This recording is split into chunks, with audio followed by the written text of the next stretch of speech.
이번 산불로 인해 경북에서는 2천여 가구 3천여 명의 이재민이 하루아침에 삶의 터전을 잃었습니다. 농번기를 앞둔 주민들은 집 잃은 고통에 더해 막막한 생계를 걱정하고 있습니다. 정지훈 기자입니다. 매년 가을이면 발 디딜 틈조차 없을 정도로 빽빽하게 송이가 자라던 산이 새카만 수덩이가 됐습니다.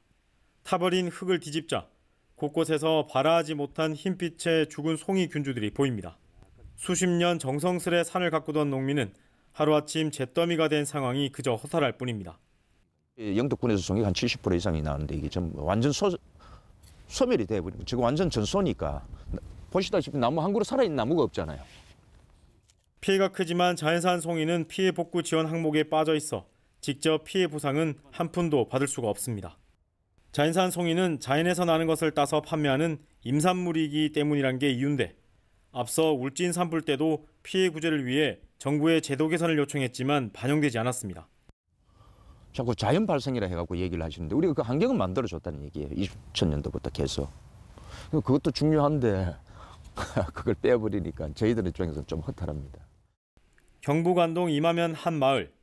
순식간에 화마가 덮치면서 미처 대피하지 못한 80대의 노부부가 목숨을 잃었습니다. 지금까지 경북 산불로 2,100여 가구, 3,400여 명이 임시 주거시설에서 머무르고 있습니다. 당장 머물 곳도 문제지만 생계가 더 걱정입니다. 식용 관리고 이건 일반 관리고 모발 관리 뭐 포장기, 감자 이식기부터 시작해갖고 기계는 많습니다. 많지만은 쌀이고 뭐고 여기 보시면 엄청난 양이죠. 그렇다고 콩이고 뭐고 하선할 데는 없잖아요. 양수기까지 타버려 당장 논밭에 물을 대기도 어려운 상황. 마을마다 트랙터 등 농기계를 지원하고 있지만 밭갈이 등 필요한 부속 장비 없이 기계만 지원되거나 그마저도 몇 주씩 기다려야 하는 상황입니다. 실제 한 달 정도 기다려야 돼요. 기계 빌리려면. 그걸 어떻게 합니까? 기계는 식물이라 그러는 거는 한정돼 있잖아요. 농산물 같은 거는. 시기가 있고. 산불 농기계 피해는 35종 17,000여 대에 이르지만 피해 보상은 트랙터와 콤바인 등 11종 8,300여 대만 가능합니다. 그마저도 재난관리기본법에선 35% 지원이 한계입니다.